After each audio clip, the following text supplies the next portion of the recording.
আমার বয়ানে আছে আমেরিকার কাহিনী। আমি এক ইংরেজ মহিলাকে কাঁদতে দেখতেছিলাম। আমি জিজ্ঞেস করছি, তুমি কাঁদো কেন? বলছে, তুই ওই হুইল চেয়ারটা দেখোস না? তুই এই হুইল চেয়ারটা দেখোস না? ছেলেটা হুইল চেয়ারকে, অথচ আমরা একই ফ্লাইটে আসছি, দিনদার মুসলমান ছেলে, মাকে, বৃদ্ধা মাকে হুইল চেয়ার ঠেলতে ঠেলতে এয়ারপোর্টের বাহিরে নিয়ে আসছে। তারপরে বাচ্চার মতো কোলে উঠায়া গাড়ির সিটে বসাইতেছে, আর ইংরেজ মহিলা দাঁড়ায় দাঁড়ায় কাঁদতেছে। তো বলে কি, তুই কি এই দৃশ্য দেখোস না? ওই দৃশ্য আমাকে কাঁদাইতেছে যে আমারও তো সন্তান আছে, আমিও তো বৃদ্ধা, কিন্তু আমারটা কোথায় চলে গেছে আমিও তো জানি না। বৎসরে একদিন আসে মাদার ডে, একটা কেক নিয়ে আসে, তাছাড়া তো আমি জানি না স্যার তার রাত্র কোথায় কাটে, দিন কোথায় কাটে, সে কোথায় থাকে আমি তো জানি না। বেশি সময়ই তো তাকে মোবাইলে পাওয়া যায় না।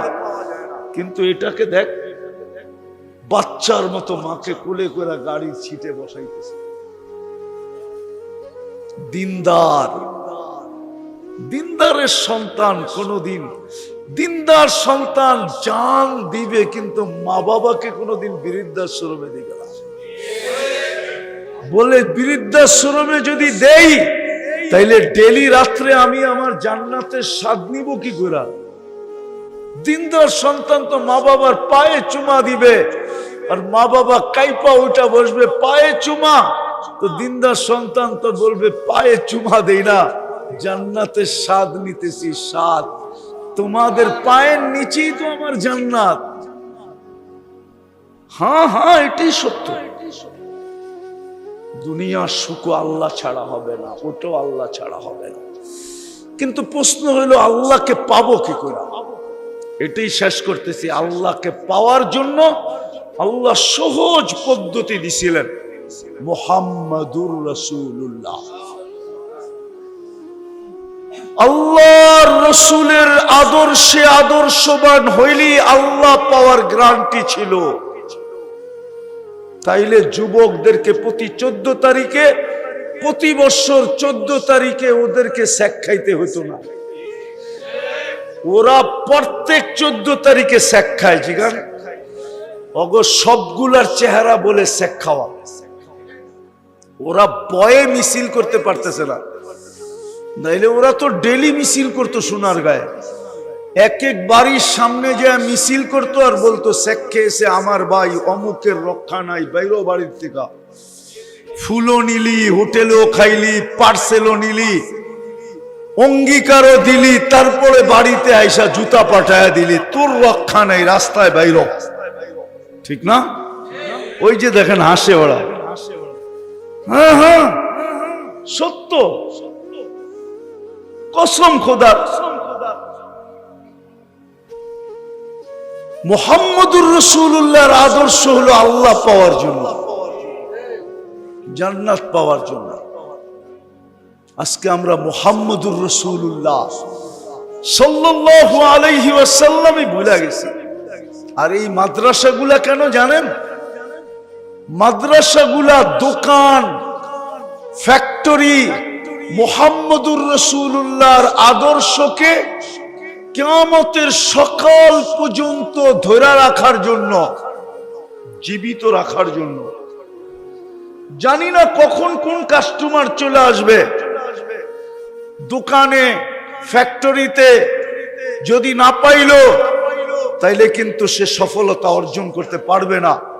এই জন্যই হুজুরদের যতই কোরবানি হোক না কেন, নাইলে আপনি বলেন, সোনার গায়ে যে অটো চালায় ও কয় টাকা কামায়?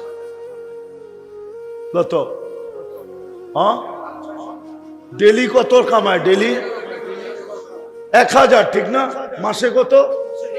আপনাকে ইমাম সাহেবের বেতন কত? 12,000 বেশি না 30,000 বেশি? কয় গুণ বেশি? তাহলে ইমাম সাহেব অটো চালায় না কেন? কোন ফতুয়া কোন হুজুর দিতে পারবে অটো চালানো না জায়েজ? ইজ্জত চলে যাবে। তাহলে তো আলী রাদিয়াল্লাহু তাআলা আনহুর ইজ্জতই যেত, ঠিক না? গেছে ওনার ইজ্জত। উনি তো ইহুদির বাগানে কাজ করছেন, ঠিক না? কিতাবে আছে না? আলী রাদিয়াল্লাহু তাআলা আনহু ব্যবসায়ী ছিলেন না, মজদুর ছিলেন। ওনার পেশা ছিল মজদুরি। উসমান রাদিয়াল্লাহু তাআলা আনহু ব্যবসায়ী ছিলেন। আবু বকর সিদ্দিক রাদিয়াল্লাহু তাআলা আনহু ব্যবসায়ী ছিলেন। উমর রাদিয়াল্লাহু তাআলা আনহু মজদুর ছিলেন। হ্যাঁ, টাকার বিনিময়ে খালার বকরি চড়াইতেন।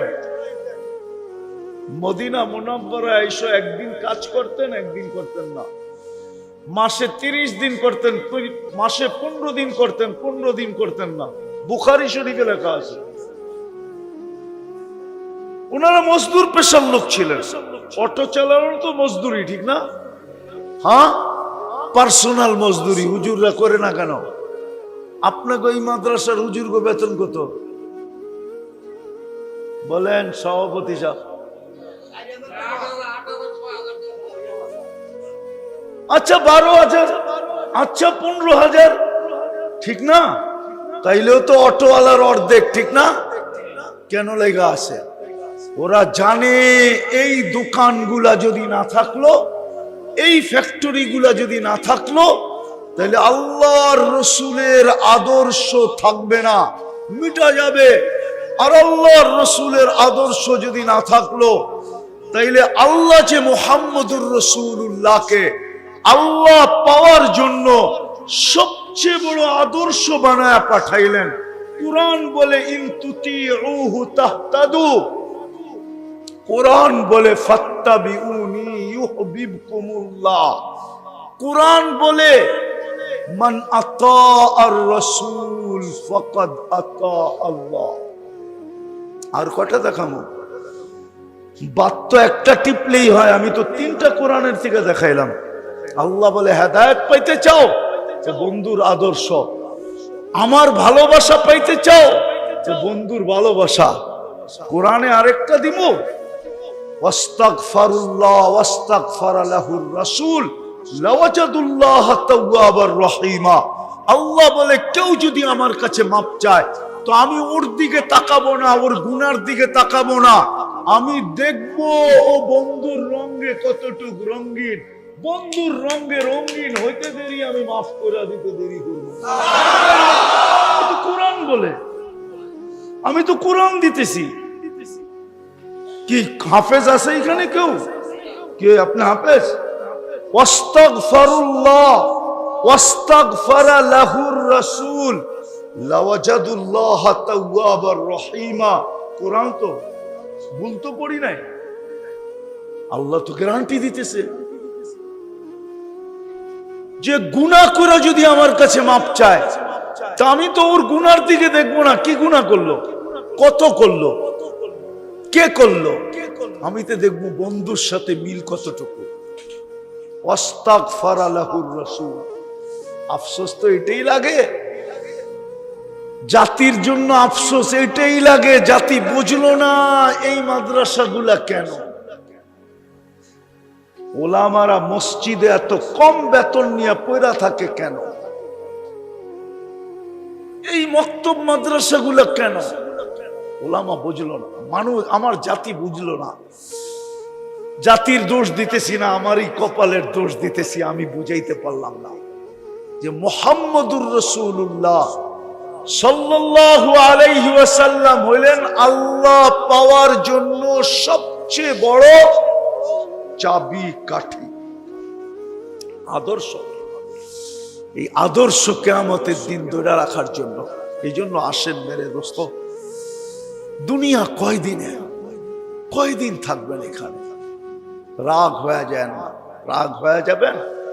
বলবো আমরা গ্রামগঞ্জে সারা দুনিয়ায় ঘুরতে থাকি। কখনো কিছু কিছু বাড়িতে গেলে আমাদের ভিতরে চিন্তা আসে যে এই বাড়ির মালিকটা তার এই বেডরুমটা ছেড়া ওই বাসতলায় ঘুমাবে কি করে? সে কি কখনো বেডরুমে খাটে ঘুমায়া শুয়া বা বৈশা কখনো চিন্তা করে যে আমার এত সুন্দর সুসজ্জিত বেডরুম, চতুর্দিকে পর্দা, নিচে কার্পেট, সুগ্রাণ মোহিত, এসি চলমান, আমি এই বেডরুম ছেড়া আমি ওই বাসতলায় কিভাবে ঘুমাবো? কোনদিন কি একবারও সে ভাবে? যদি ভাবতো তাহলে হয়তো দেখা যেত একদিন ভাবনা তার চোখের কোনা দিয়া পানি নিয়ে আসতো, দিলের ভিতরে তার আফসোস হইতো, হায় এত সুন্দর বেডরুম ছেড়া চলে যাব। হতে পারতো তার হায় বলাটা হাদিসের আলোকে বলতেছি এইখানে থাকতো না, তার হায়টা কিন্তু আল্লাহর আরশ পর্যন্ত কাঁপায়া দিতে পারত। আল্লাহ তাকে শোনানো ব্যতীত ঘোষণা দিয়েও দিতে পারত, বান্দা তুই হায় বললি, যা তোকে মাফ করে দিলাম। তোর বেডরুম আর কি, তোর কবরকে আমি জান্নাতের বেডরুম বানায় দিব। জান্নাতের বেডরুম, যেটাকে আল্লাহর রাসূল জান্নাতের বাগান বলছে, জান্নাতের বাগান বানায় দিব। আসেন তওবা করি, আল্লাহর রাসূলের আদর্শে আদর্শবান। আজকে উম্মতের দুর্দশা এই জন্যই, মুসলিম জাতির দুর্দশা এই জন্যই, যদিও 250 কোটি 70% দুনিয়ার সম্পদ মুসলমানের কাছে, 70% দুনিয়ার অর্থ মুসলমানের কাছে। বিশ্বাস হয় না? নাইলে 4 দেশের কাছে দুনিয়ার সবচেয়ে বড় কারেন্সি হইতো কেন? 4টাই মুসলমান। আমেরিকার টাকা বড়, ব্রিটেনের টাকা বড়, ইউরোপের টাকা বড়, অস্ট্রেলিয়ার টাকা বড়, সিঙ্গাপুরের টাকা বড়, জাপানের টাকা বড়, কুয়েতের চেয়ে বড় টাকা দুনিয়ার কারো কাছে নাই, বাহরাইনের চেয়ে বড় টাকা দুনিয়ার কারো কাছে নাই, ওমানের চেয়ে বড় টাকা দুনিয়ার কারো কাছে নাই, ব্রুনাইয়ের চেয়ে বড় টাকা দুনিয়ার কারো কাছে নেই। আপনি আমাকে চিনাইতে হবে না, আমি এগুলা বাঙ্গায়া বাঙ্গায়া বলতেছি। কি হাতে নাইরা নাইরা বাঙ্গায়া বাঙ্গায়া বলতেছি, বাঙ্গায়া। আমি দুনিয়ার বহুত দেশে বাঙ্গাইছি, আমি বাঙ্গায়া বলতেছি। কুয়েতের 1 টাকা দিলে আমেরিকার $5 পাওয়া যায়। $5 কত? $5 পাওয়া যায়। $5। আমি কাহিনী শুনানোর অভ্যস্ত না। আমি একবার কুয়েত এয়ারলাইন্সে যেতেছিলাম নিউ ইয়র্ক। তা আমি যখন প্লেনে যেতেছিলাম, কুয়েত থেকে যখন নিউ ইয়র্কের ফ্লাইট ছাড়ছে, তো ঢাকার থেকে তো প্যাসেঞ্জার বড় ছিল, এখানে যে ফ্লাইট চেঞ্জ হয়ে গেছে, বড় ফ্লাইট। কিন্তু আমি দেখতেছি অর্ধেক দিয়া পর্দা দেওয়া। আমি জিজ্ঞেস করলাম পর্দা দেওয়া কেন? তো যাকে জিজ্ঞেস করতেছিলাম ওই পর্দা দিছে। তো বলতেছিল আমার ছেলেকে নিয়ে আমি নিউ ইয়র্কে যেতেছি, আমার ছেলে অসুস্থ, অর্ধেক ফ্লাইট আমার চার্টার্ড করা। আর করবে না কেন? 1 টাকা দিলেই তো $5 পাওয়া যায়, 1000 দিলে 5000, 1 লাখ দিলে $5 লাখ, ঠিক না? আমারে জিজ্ঞেস করছে তুই কোন দেশের? আমি কি বাংলাদেশি। তো আরবি শুনা বলতেছে তুই আরবি বলস, কি করস? আমি আরবি পড়াই। তা আমাকে বলতেছে তোর সিট কোথায়? আমি বলি ইকোনমিতে, সস্তা সিটে যেতেছি না। তা আমাকে বলতেছে পিছনেরটা পুরা খালি, আমি, আমার ওয়াইফ আর আমার সন্তান। তুই এক কাজ কর, পিছনে আয়। কি? আমারে ভিতরে নিয়ে গেছে, তো পুরা বেড খাট বানায় আমারে কয় তুই ঘুমায় যা, ফ্লাইট কিন্তু 13 ঘন্টা, তুই ঘুমা। হ্যাঁ, আমি ঘুমাইতে ঘুমাইতে ঘুমাইতে ঘুমাইতে কাহিল হয়ে গেছি, তারপরও ঘুম শেষ হয় না, রাস্তা শেষ হয় না। সবচেয়ে বড় টাকা দিছে আল্লাহ দুনিয়াতে কুয়েত আলাদা, তারপরে বাহরাইন $4 পাওয়া যায়, তারপরে ওমান $3.5 পাওয়া যায় 1 টাকায়, তারপরে দিছে ব্রুনাই, ব্রুনাইয়ের 1 টাকা দিলে $1 গাঠি পাওয়া যায়, $1 গাঠি। আমি গুইরা বলতেছি, গুইরা মুসলমানের এই দুরবস্থা আজকে শুধু মুহাম্মদুর রাসূলুল্লাহকে ছেড়ে দেওয়ার কারণে। আজকে আমাদের জীবনে মুহাম্মদুর রাসূলুল্লাহ যতটুকু ঘৃণিত, যতটুকু অবহেলিত, যতটুকু দীক্ষিত। আগের শব্দটা বললাম না, অতীতে কোনোদিন ছিল না। আজকে আমাদের সমাজে, মুসলিম জীবনে মুহাম্মদুর রাসূলুল্লাহ লাঞ্ছিত, অবহেলিত, দীক্ষিত, ঘৃণিত। ততটুকু ছিল প্রমাণ করো। যদি করতে পারেন বাকি দুই প্রশ্ন জিজ্ঞেস করা হবে না। একটার ভিতরে তিনটা রাখা, একের ভিতরে, মাঝে মাঝে দোকানে লেখা দেখেন না, একের ভিতরে তিন। ইমাম বুখারীও বসে একের ভিতরে তিন। আসেন, আজকে রসুলকে আমরা ছেড়া দিছি। আল্লাহ নিজের নাফরমানি সইতে পারে, আমার কথা মাইনা নেন সোনারগাঁয়ের মানুষ। আল্লাহ নিজের নাফরমানি সইতে পারে, কিন্তু বন্ধুরটা সইতে পারে না। নিজের নাফরমানি সইতে পারে, অনেক সময় এটা হয় হয় হয় না বুঝা বন্ধুর উপরে খেপা গেলে চিনে নাই, অথচ আপনার বন্ধুর সাথে আসছে, আপনি ওনাকে কিছু বলে ফেলছেন না বুঝা, না চিনা, তো বন্ধু খেপে কি আমারে বললে আমি সয়া নিতাম, আমি তো এই লোকটাকে নিয়ে আসছি, এ তো আমার ঘনিষ্ঠ, এ তো আমার বন্ধু, তুই তো জিজ্ঞেস করবি আমার কাছে যে লোকটা কে, আমার সাথে আসছে, তুই একে কেন অপমান করলি, আমাকে করতি আমি সয়া নিতাম। আল্লাহ বলে আমার নাফরমানি আমি সইতে পারি, বন্ধুরটা না। এই জন্য আল্লাহ দেরি করেন নাই, ওলামাকে জিজ্ঞেস করেন। আল্লাহ 360টা মূর্তি তার ঘরের ছাদের উপরে আল্লাহ সয়া নিছেন, উলঙ্গ তফ সয়া নিছেন, আল্লাহর ঘরে বৈশা বাইতুল্লাহর পূজা সয়া নিছেন, কিন্তু বন্ধুর উপরে আবু লাহাব আঙ্গুল উঠাইতে দেরি, তাব্বান লাকা বলতে দেরি, আল্লাহ সূরা তাব্বাত ইয়াদা দিয়া জিবরিলকে দৌড়ায় দিতে দেরি করেন নাই। জলদি লয়ে যাও, শুনিয়াকে শুনায় দাও তাব্বাত ইয়াদা, কারণ আমি বন্ধুরটা সইব না।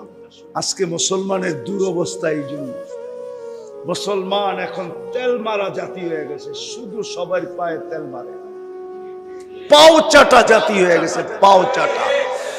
একদিন ছিল সারা দুনিয়া এদের পাও চাটতো, আজকেও আমার কথা মিডিয়ায় চলে যাবে, সারা দুনিয়া সাইজ করতে মুসলমানের একদিন লাগে না। বিশ্বাস হয় আপনার? 57টা মুসলিম দেশ, কয়টা?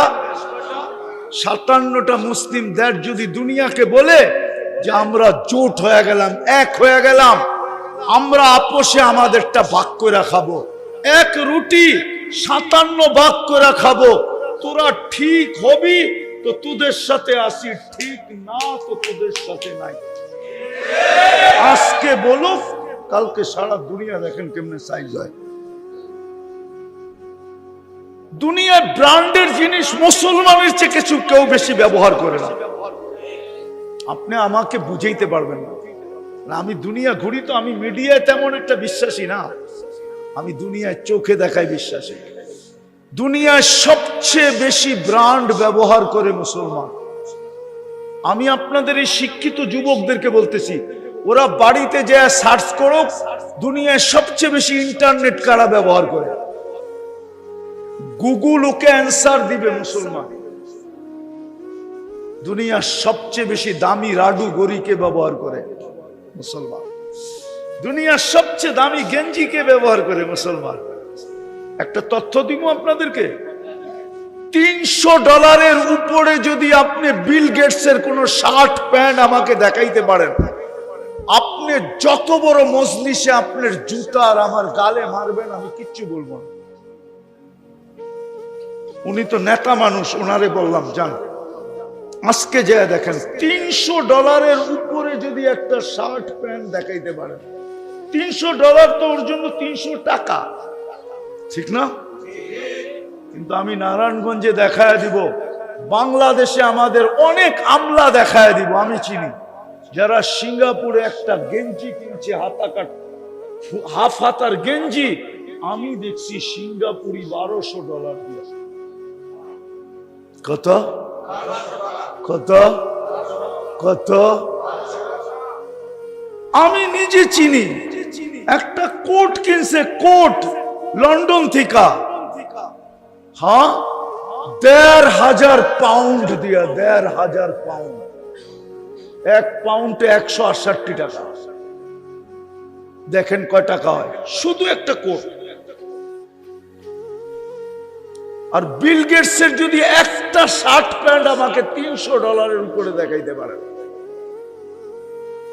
আমি নেটের জগৎ গাইটা বলতেছি, কিন্তু এত বড় চ্যালেঞ্জ এমনি দিতেছি না, কেননা ওরা বিশ্বাস করে মাটি খাঁটি সোনা আদা, দামি কাপড় কিনে গাদা।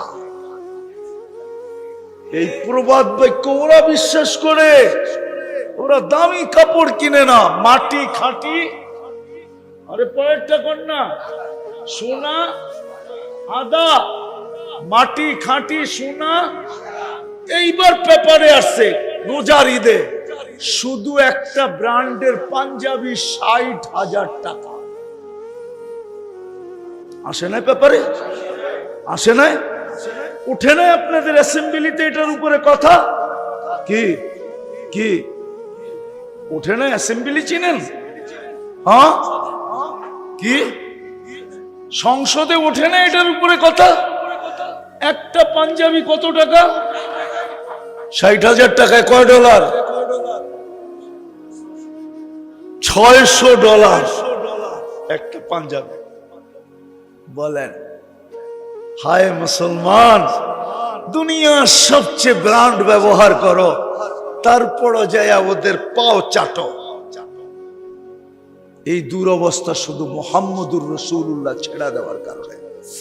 আসেন আজকে তওবা করি, মুহাম্মদুর রাসূলুল্লাহ সাল্লাল্লাহু আলাইহি ওয়াসাল্লামকে আঁকড়ায় ধরি, আর এই প্রতিষ্ঠানগুলাকে দিলের ভিতরে জায়গা দেই।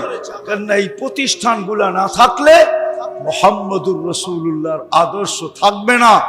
কাল কিয়ামতের মাঠে মৃত্যুর পরে আপনাকে কেউ বাঁচাইতে আসবে না। যদি আসতো তাহলে কোরআন চিৎকার দিত না, ইয়াউমা ইয়াফিরুল মারউ মিন আখি ওয়া উম্মিহি ওয়া আবি ওয়া সাহিবাতিহি ওয়া বানি লিকুল্লি ইমরিইন মিনহুম শা'নুন ইউগনি লা ইয়াসআলু হামিমুন হামিমা লা ইউজসি ওয়ালিদুন আন ওয়ালাদিহি শাইআ ওয়ালা মাউলুদুন আন ওয়ালিদিহি শাইআ মা আগনা আন্নি মালিয়া হালাকা আন্নি সুলতানিয়া। এই চিৎকার কোরআন কোনদিন দিত না। কি তওবা করবেন? কে কে করবেন দেখি? পাক্কা? আল্লাহ কবুল করুক। বলে দেন আল্লাহ অতীত থেকে তওবা করলেন। নামান মুহাম্মদুর রাসূলুল্লাহর আদর্শকে আদর্শ বানান। সবচেয়ে বড় আদর্শ দুইটা বলবো। সবচেয়ে বড় আল্লাহ রসুলের আদর্শ হলো 5 ওয়াক্ত নামাজ। আজকের থেকে অঙ্গীকার করেন নামাজ ছাড়ব না, ওয়াদা। এর চেয়ে বড় অপরাধ কিচ্ছু হয় না। যদি হতো তাহলে পীরানে পীর আব্দুল কাদের জিলানী বলতেন না রহমতুল্লাহি আলাইহি, যে শুকর নাকি সকালবেলা ঘুমের থেকে উঠে আল্লাহকে বলে, আল্লাহ আমি এখন সামনে তাকাবো, আমার প্রথম দৃষ্টিটা যেন কোনো বেনমাজির উপরে না পড়ে। শুকর এই কথা বলতো না। সবচেয়ে বড় অপরাধ হলো নামাজ না পড়া, আল্লাহর ডাকে সাড়া না দেওয়া। দ্বিতীয় সবচেয়ে বড় অপরাধ হলো সারা দিনে 2, 4, 10 বার আল্লাহকে সরি না বলা। আল্লাহর রাসূল বলেন, আমি ডেইলি 70 বারের উপরে ইস্তেগফার করি। ইয়াউমা ইয়াফিরুল মারউ মিন আখি ওয়া উম্মিহি ওয়া আবি ওয়া সাহিবাতিহি ওয়া বানি লিকুল্লি ইমরিইন মিনহুম শা'নুন ইউগনি লা ইয়াসআলু হামিমুন হামিমা লা ইউজসি ওয়ালিদুন আন ওয়ালাদিহি শাইআ ওয়ালা মাউলুদুন আন ওয়ালিদিহি শাইআ মা আগনা আন্নি মালিয়া হালাকা আন্নি সুলতানিয়া। এই চিৎকার কোরআন কোনদিন দিত না। কি তওবা করবেন? কে কে করবেন দেখি? পাক্কা? 60 বাদ দিলাম 70, তাইলেও তো তোমার মাত্র 30 বছর বাকি। তুমি তো ছেলে পেলেকে মানুষ হয়ে দেখতে, মানুষ হইলো, মানুষের মতো মানুষ হইলো। কেননা 25-30 বছর একটা ছেলে ভালো শিক্ষিত হইতে বয়স সময় লেগে যায়। তুমি তো নিজে দেখা যেতে পারবা না। তো কতক্ষণ পরে আমারে কইতেছে, হুজুর আগের থেকে চিনতো তো, বিক্রমপুরা পড়লা তো, ওর বাড়িঘর সব আমি চিনি, পয়সা বাড়ি।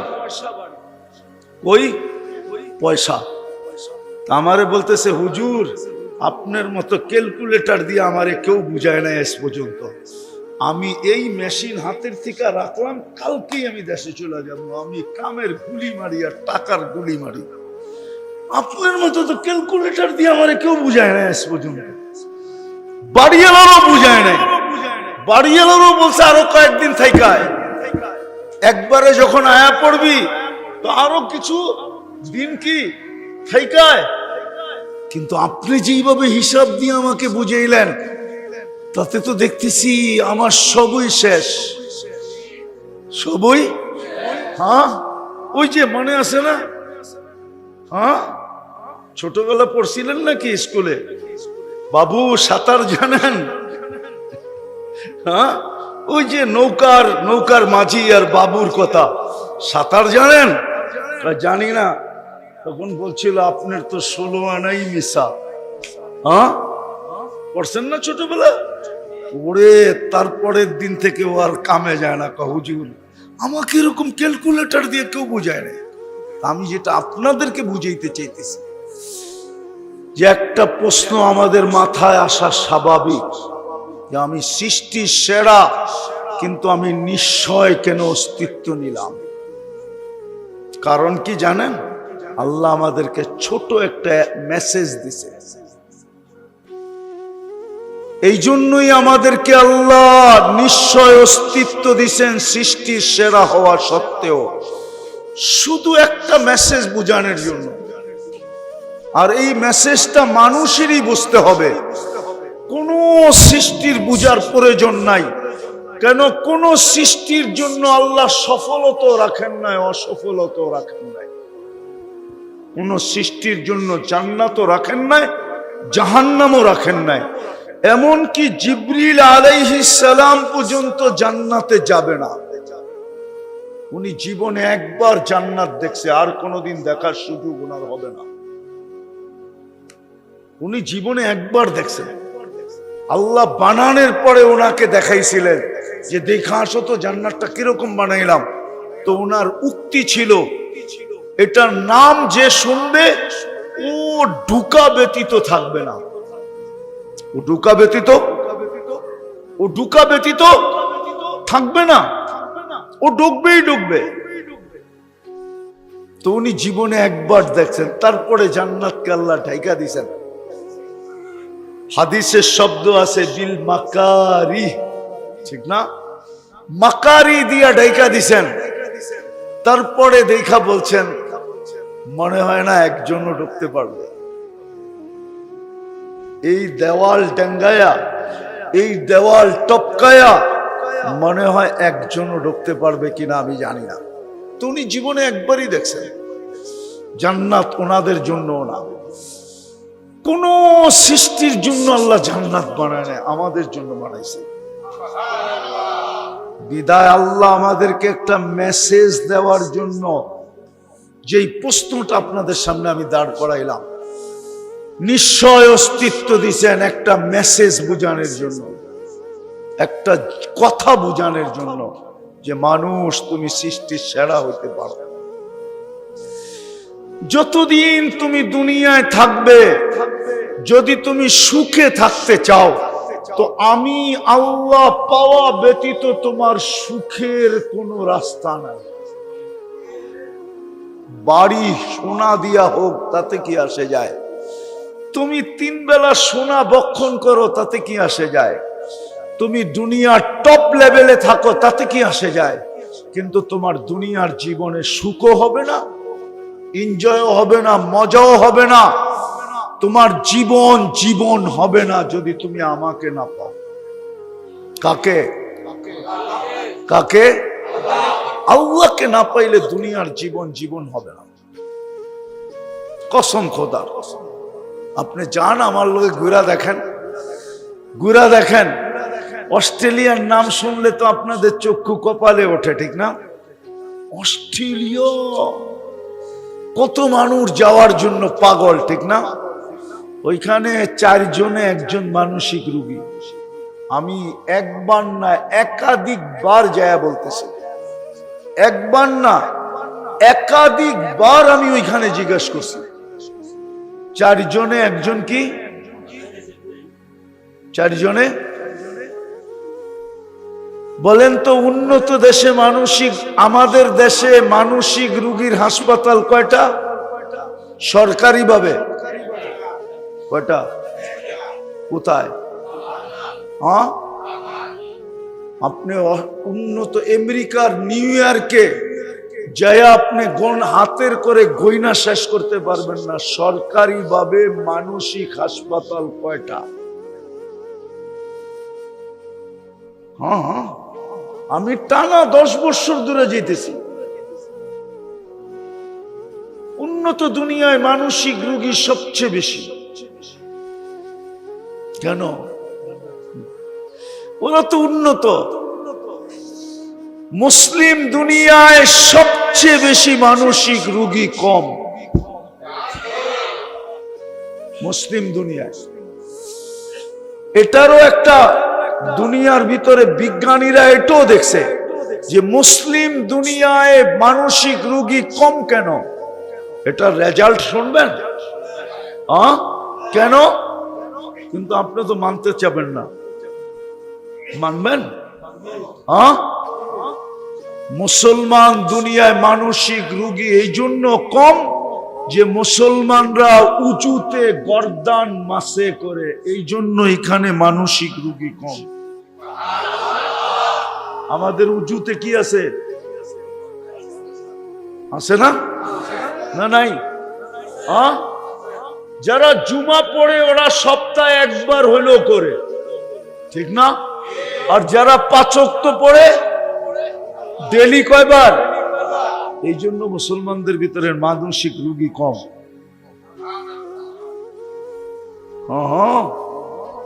আপনি বলবেন এটাকে আপনি বানায় বললেন? না না না, আমার কাছে প্রমাণ আছে। আমি দুনিয়া ঘুরতে থাকি, আমি বিজ্ঞানদের অনেক তথ্য জানি, যেগুলো আমার কাছে খবর আসে, কেউ না কেউ আমার কাছে পাঠায় দেয়। হ্যাঁ, এরম মনে করেন না নাসায় মুসলমান নাই, নাসায়ও মুসলমান আছে। বড় বড় মুসলমান শিক্ষিতরা নাসায় চাকরি করে। ওদের তথ্য যখন আপোষে আদান প্রদান হয়, এটা লিক হয়ে যায়, চোখা চোখা থাকলে পাঠায় দেয়। যেমন এটা আমি ওদের থেকে নিছি। ওরা দেখছে মুসলমানের ভিতরে 18 কোটি মানুষ, একটা মাত্র মানসিক রোগী হাসপাতাল সরকারি ভাবে। আপনি ভাবতে পারেন? অথচ অস্ট্রেলিয়ায় মাত্র 2.25 কোটি মানুষ। কথা 4 জনে একজন মানসিক রোগী, 4 ভাগের 1 ভাগ মানসিক রোগী। হ্যাঁ, আমি ফার্স্ট টাইম যেদিন যাই ওদিন আমি এয়ারপোর্টে নাইমেই জিজ্ঞাসা করছি, বড় একজন বাঙালি কেমিস্ট্রি আছে ওই দেশে, মেলবোর্নে থাকে। আমি ওরে জিজ্ঞাসা করছি এখানে মানসিক রোগীর হার কত? আপনি তো জীবনে প্রথম আসলেন আর এয়ারপোর্টে নাইমে এটা জিজ্ঞাসা করতেছেন কেন? আমি বলতেছি আচরণ ভালো মনে হয় না, মানসিক রোগী মনে হয়। আপনারে মাইপা হালাইলাম, আপনি পাবলিকটা কি? তখনই ও বলতেছে 4 জনে একজন মানসিক রোগী। 4 জনে। ওই যে আমার বাজান আছে, ওনার ছেলে পাপুয়া গিনিতে থাকে, ওরে জিজ্ঞাসা করেন ওইখানে মানসিক রোগী কয়জন? ওইখানে মনে হয় 50%ই ওদের আচরণ দেখলে মনে হয় পাগল। কি কি কি 24 ঘন্টার ভিতরে 25 ঘন্টাই লোড থাকে। লোড, লোড বোঝেন? আরে মনে হয় বোঝেন না। লোড কি? লোড খায়া টাল, খায়া কি টাল থাকে 24 ঘন্টার ভিতরে 25 ঘন্টাই টাল। ও তো বলবো না আমি গিয়েছি এখানে, আমি ওকে হেডকোয়ার্টারে গিয়ে আসছি, বিলকুল মিডলে জয়াপুরা। আমি 3 দিন ছিলাম ওখানে, তাবলিগের ইস্তেমা ছিল, আজ থেকে অনেকদিন আগে, আমি চিনি। এই জন্য আপনাদেরকে প্রশ্ন উঠাইলাম আমি এটাই, যে আমাদের এই প্রশ্নটা মাথায় আসা সৃষ্টি সেরা হিসাবে স্বাভাবিক, আমি কেন নিশ্চয় অস্তিত্ব নিলাম। আল্লাহ মেসেজ দিছে, আমি পাওয়া ব্যতীত তোমার এই ছোট জীবনটাও এনজয়ময় হবে না, সুখময় হবে না, সুখের হবে না। আর আমি পাওয়া ব্যতীত, আমাকে পাওয়া ব্যতীত তোমার জন্য আমি যেই মেহমানখানা বানাইছি ওইখানেও তোমার পৌঁছা হবে না।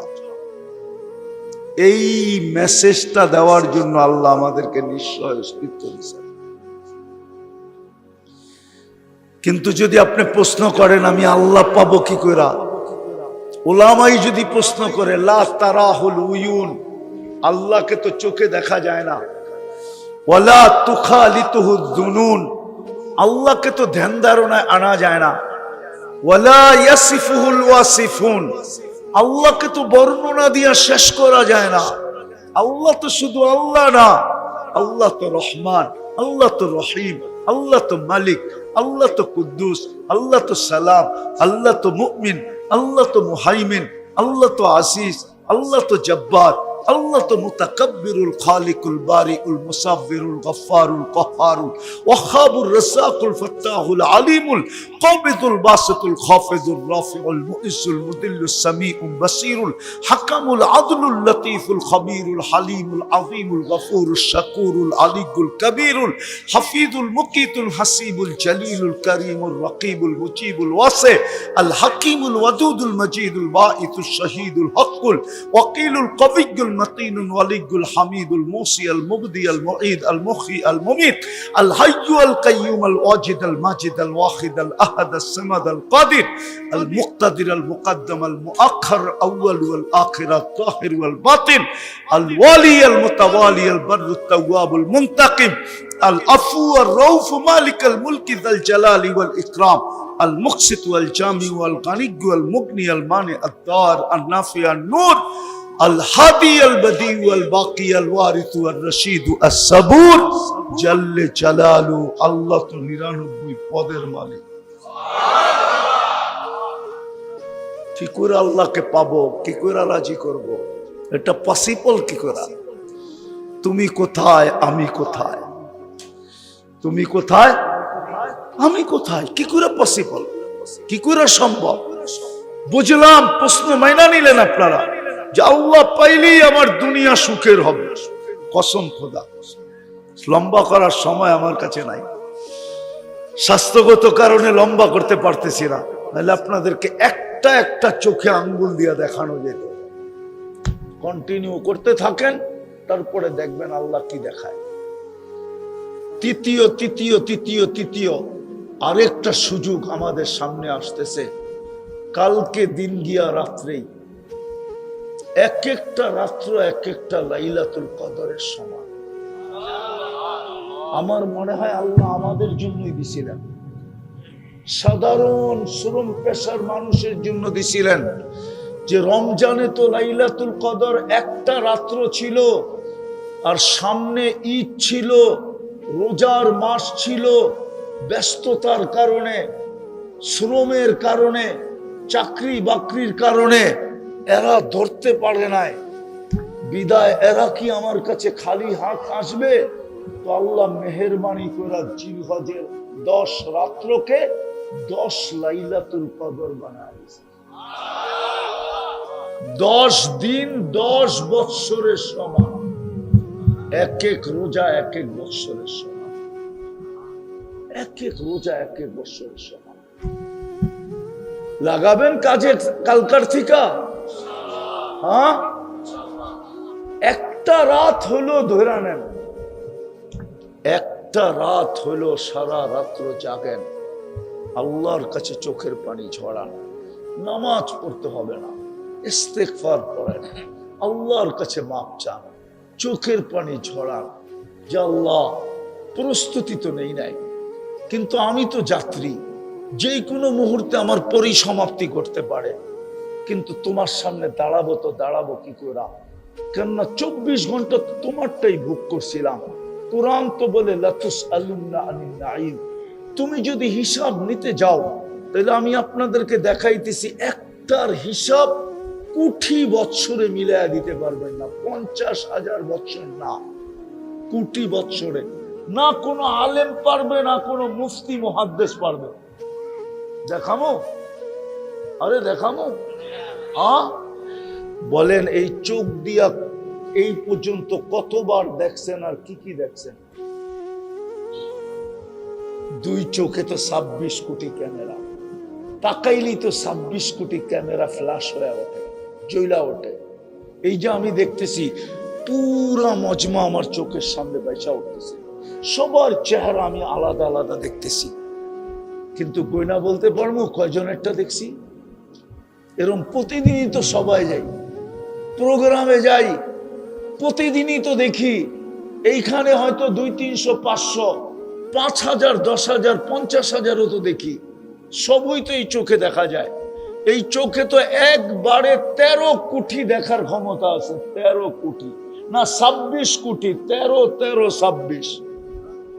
এই চোখে 13 কোটি ক্যামেরা, এই চোখে 13 কোটি ক্যামেরা, 26 কোটি দেখার ক্ষমতা আছে। আল্লাহ যদি বলে কি দেখছস, কতবার দেখছস, মিলায় দে, পারবে? হ্যাঁ। আরেকটা বলবো, আল্লাহ যদি বলে যতদিন ছিলি কয় লিটার পানি পান করছস আর কয় লিটার পানি গোসলে ব্যবহার করছস। হোমনার মানুষ তো একজনই গোসল করে পুরা পুষ্কুনি দিয়া, ঠিক না? না, উনি বোঝে না কি পুরা পুষ্কুনি দিয়া মানে একজনে গোসল করে কি দিয়া? আরে মনে হয় বোঝেন না, কি বুঝছেন?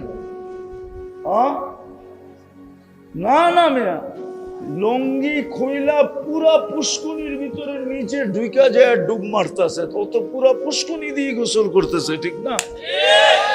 ঠিক না? সত্য তো। এখন বলতে পারবো এটার ভিতরে কয় লিটার পানি আছে? কি এই অঞ্চলের মানুষ তো পুষ্কুনির ভিতরে নাই নিয়ে গোসল করে, ঠিক না?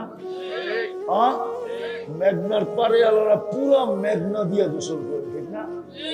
মেঘনার ভিতরে জাপ দিছে, পুরা মেঘনার পানি দিয়ে গোসল করে উঠে গেছে, ঠিক না? হ্যাঁ, পারবেন মিলিয়ে দিতে? মিলিয়ে দেওয়া যাবে, একটা নেয়ামত মিলিয়ে দেওয়া যাবে। এই জন্য রাত্রে উঠা, একটা রাত্রে উঠা কাঁদেন, মালিক আমি যাত্রী, পরিসমাপ্তি কখন ঘটবে জানি না। 24 ঘন্টা ভোগ করছি তোর নেয়ামত, হিসাব নিতে চাইলে আমি দিতে পারবো না। হাত উঠায়া দিলাম, কব্বে কাবার কসম।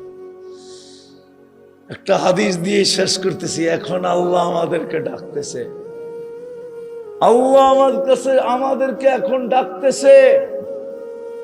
এই উম্মতকে আল্লাহ ডাইকা ডাইকা মাফ করতেছেন। আল্লাহ বলে তোদের স্বভাব হলো আসামিকে খুঁজা খুঁজা ধরা আর হাত কড়ি পরানো আর জেল জরিমানা করা, কাঠগোড়ায় দাঁড় করানো, এমনকি ফাঁসিতে ঝুলাইয়া দেওয়া।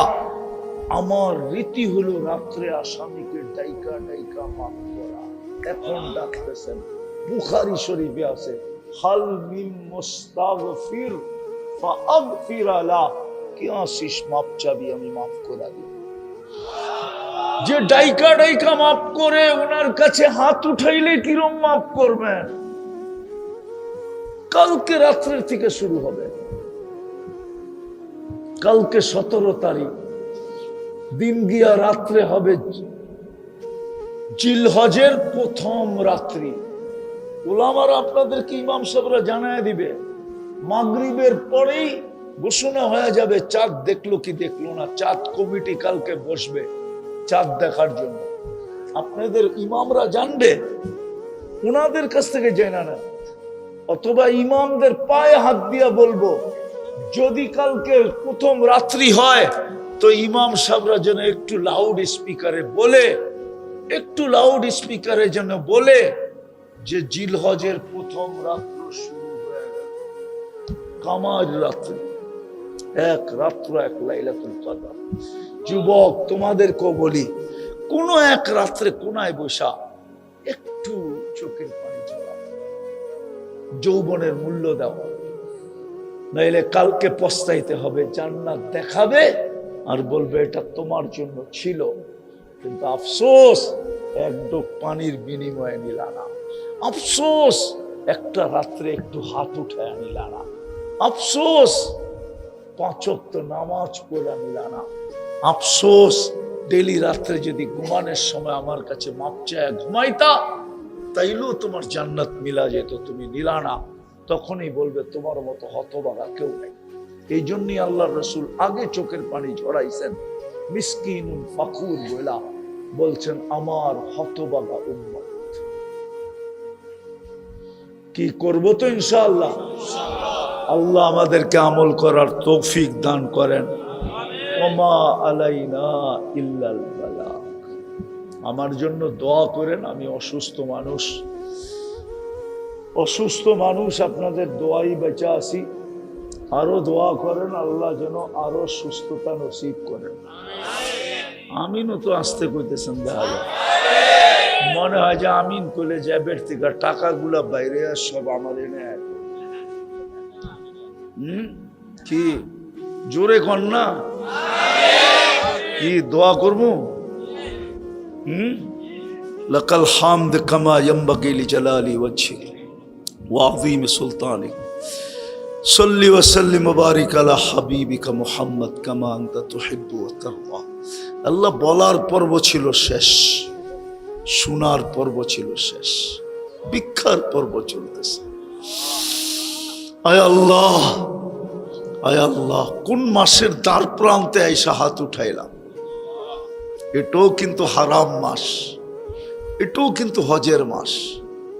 হাজিরা এখন মক্কা মদিনাকে মুখরিত করে রাখছে, লাব্বাইক বলতে বলতে মুখরিত।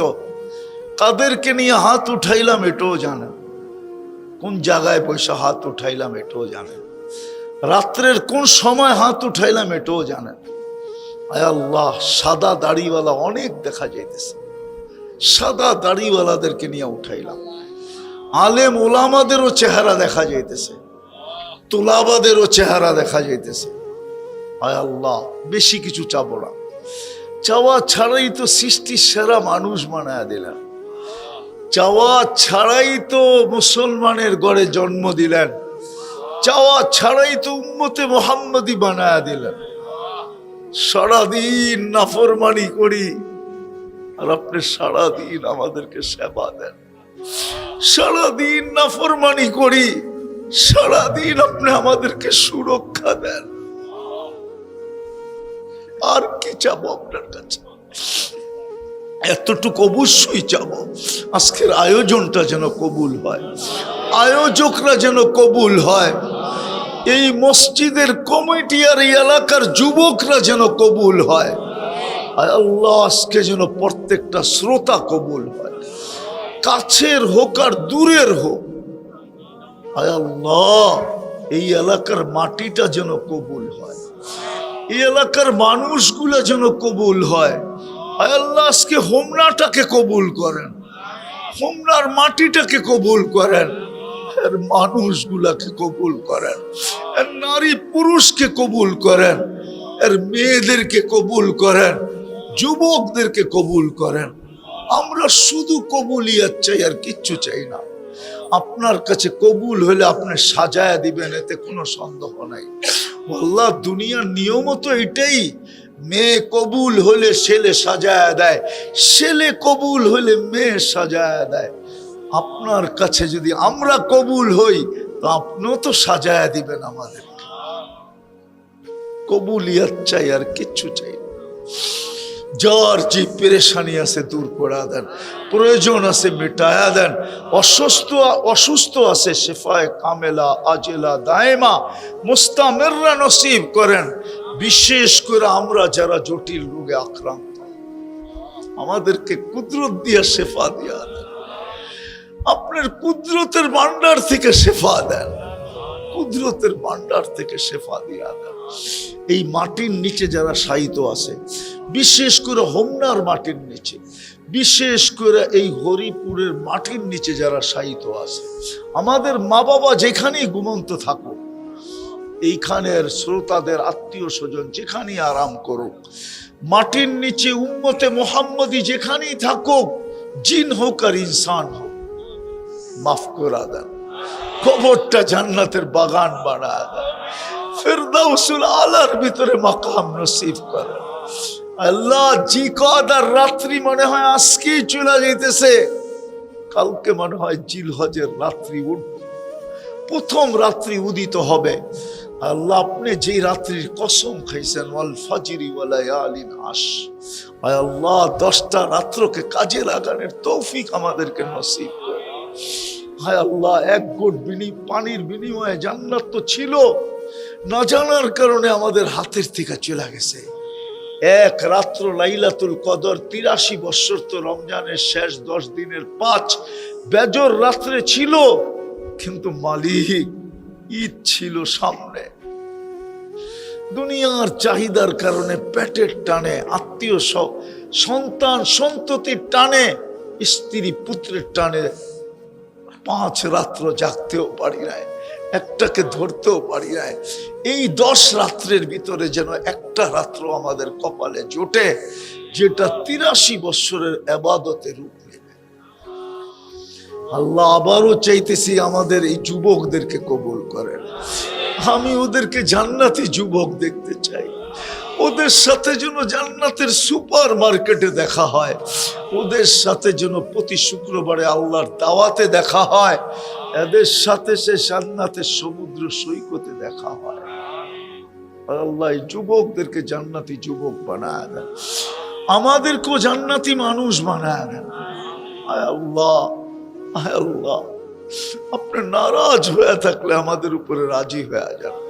আমাদের দেশটাকে হেফাজত করেন, আমাদের দেশটাকে হেফাজত করেন, আমাদের দেশটাকে হেফাজত করেন। আল্লাহ, সামনে ঈদ আসতেছে, ধনীদেরকে গরিবের হক বুঝার তৌফিক নসিব করেন। ধনীদের দিলে গরিবদের মায়া, মমতা, স্নেহ আয় আল্লাহ ঢুকায়া দেন। আয় আল্লাহ, গরিবদের যেন ধনীদের কাছে এক টুকরার জন্য হাত পাততে না হয়। হাজারো ধনী আছে হোমনায়, লক্ষ ধনী আছে হোমনায়।